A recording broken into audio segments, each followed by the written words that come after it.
guys, welcome back to our YouTube channel Football Fandom. My name is Vishu And my name is Umar. and in today's video, what are we discussing today? Fantasy Premier League. Wow. So all you FPL fans out there, get ready because we'll be showcasing what our teams look like. His team is not good, trust Oh me. really? So let us show them our teams and let them decide whose team is better. Alright, let's have a look at your team, Vishu. Sure. So this is how my fantasy Premier League draft looks like. I'll be attempting to go with 3-4-3 or 3-5-2 for majority of the season. Since that gives you an ability to choose a 4 million defender to keep him on the bench. No strikers or midfielders will obviously come at 4 million. Also, just to give you guys a heads up, I don't really pick Chelsea players in my team because of this weird and strange belief that I have. That's something which I have developed on the basis of my experiences, that whenever I pick up any Chelsea players in my team, they tend to underperform. I hence don't want to kind of pick them up this season. Anyways, so starting off with my FPL draft, starting with the goalkeeper position, I've picked Brighton's Ryan as my first choice keeper. Goalkeeper is one of the positions where I do not wish to invest a lot. I would rather strengthen my outfield team with those extra 0.5 or 1 million. Crystal Palace's McCarthy was my first pick. However, I've picked Ryan because the second choice of Brighton, that is Walton, comes for merely 4 million. So with 8.5 million, you are set for the entire season. So that even in case Ryan gets injured or suspended, Walton automatically becomes a first choice and gets in your team without wasting any more transfers there. In defense, Trent Alexander-Arnold picks himself off. Obviously for his defensive and offensive contributions. Next, I'm going with Doherty. He was really brilliant last season, and I expect more or less the same from him this season too. I believe Mourinho will use him like he used Aurier last season, constantly charging forward, and with Spurs' defensive solidity, you can also expect clean sheets there. And for the third one, I was actually confused whether to go for one from Leicester, Wolves or Sheffield. As I expect these teams to be defensively solid. Justin from Leicester or Vinagre from Wolves were tempting options actually. But given that Leicester have signed Castagna, Wolves have signed Markle, I'm not really sure if Justin and Vinagre will get start. Hence I have gone with Egan from Sheffield here. He's 0.5 million extra, but okay, you can expect Sheffield to be defensively solid and give you that kind of returns over a course of the season. For the other two defensive spots, I'm going with Michel and Ferguson from Crystal Palace. Michel will start until Van Aanholt is fit, so I think that's like 5 or 6 game weeks. And Ferguson would automatically be in the starting lineup once he's fit. He played last season as well. He's one of their key members of the squad. So yes, I think his return date is somewhere around 5 to 6 game weeks again. I anyways do not expect my third substitute to be in the starting lineup anytime soon. In the midfield, I'm going with big guns like Oba and Salah. Oba is classified as a midfielder this season, so you can expect extra points from him. However, Arsenal have really tough fixtures from third game week onwards.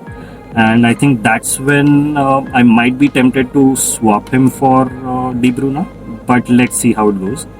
Salah hasn't been that great since past few games actually, but I think that was more about Liverpool taking it easy last season.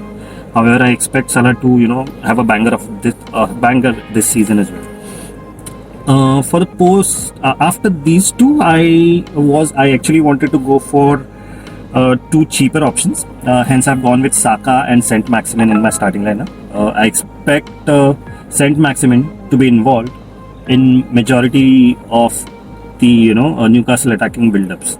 Saka, however, I'm a little dicey whether Arteta will start him or not. Hence, for safety option, you can say, I've gone with Souček from West Ham, which I think will start majority of their games. Plus, he provides a decent threat from the set pieces. So that basically concludes my midfield line here. And in the forward line, I've gone with really heavyweights with Kane and Ings. Along with that, I've slotted in Mitrovic there. Kane because yes, obviously he's Kane and he'll be scoring a lot of goals. Plus, Spurs have really easy 7 to 8 fixtures. I think to start off with, except for maybe Everton and United. Same goes with Ings and Southampton. At 8.5, he does provide quite a threat. And Mitrovic, well, he was involved in almost 45% of Fulham's goals last season. That is, either scoring or assisting. So that's a really big number, and hence I'm expecting. And at 6 million, he's probably really a bargain. So yeah, I think that's my FPL team for game week 1. I don't expect to make any more changes. Max to max 1 or 2 changes just in case. But yeah, that's how my team looks like. Yeah, Omar, what about you? Well, I have a slightly different approach to my FPL. I try to avoid the big names, and I'm trying to keep more or maximum money in the bank as much as I can, so that in future I can use them for transfers. So if you look at my team, I don't really spend on my bench. I think the bench that I have I mostly won't be even playing. I've just chosen them because they cost the least, basically.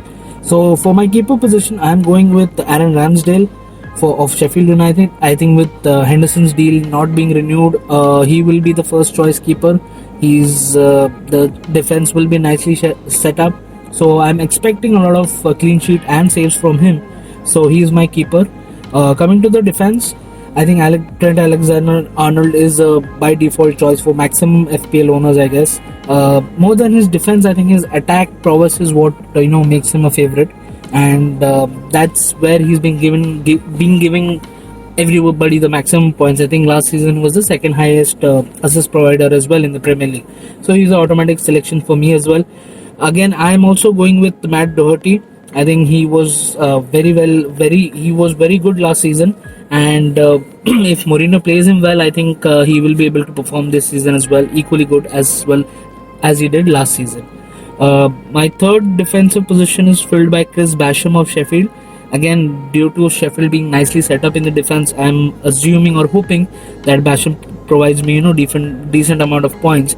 I agree there will not be a lot of clean sheets, but I'm just expecting to have a steady inflow of points from the Sheffield defense. My bench for defense is Bernardo from Brighton. I don't think so he'll be playing, and Nico Williams from Liverpool. I don't think so he will be playing as well.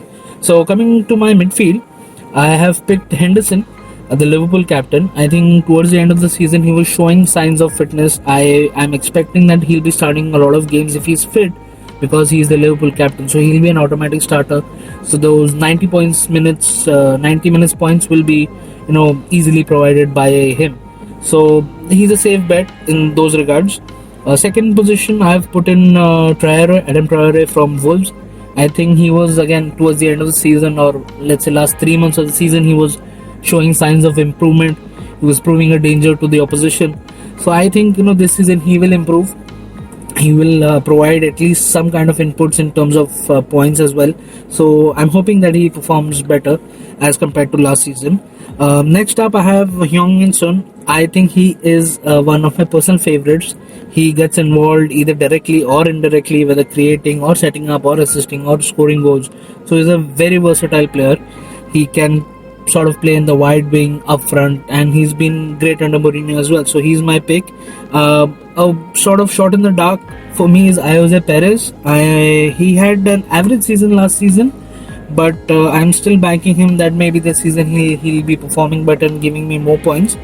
And the last player that I have in my midfield is Kevin De Bruyne. I know he doesn't have a game week he doesn't have the match this game week, but then I don't want to waste my transfer to get him in, because he was the highest points getter last season, and I think he's going to be scoring and assisting as he was doing last season as well. So he will again be at least in top 3 for me in terms of overall FPL points. So he's an automatic selection for me. Coming to my forward line, again, I've gone with players who performed really well last season. Raul Jimenez, I think, was exceptional for Wolves, and also Danny Ings. He was also very great, very good for Southampton. So I think these two players were consistent, had a lot of points, had a lot of goals. So I think these two will be performing, if not better, equal as what they did last season. And lastly, I've also gone with Mitrovic. I think he had a direct involvement, like Vishu mentioned, of close to 40-45%. So I think he's a dark horse. I think he will more or less be involved in again around 50% of Fulham's goals. So I think he will be, at 6 million, he's a bargain buy literally. So yeah, that's about my FPL team. So guys, those were our FPL teams. Do let us know in the comment section below what do you think, whose team is better, and what are your insights about FPL and how it's going to be this season. Thank you guys for watching this video. Please like our video, subscribe to our channel, hit the bell notification icon, and please share our video with your friends. Till then, See ya.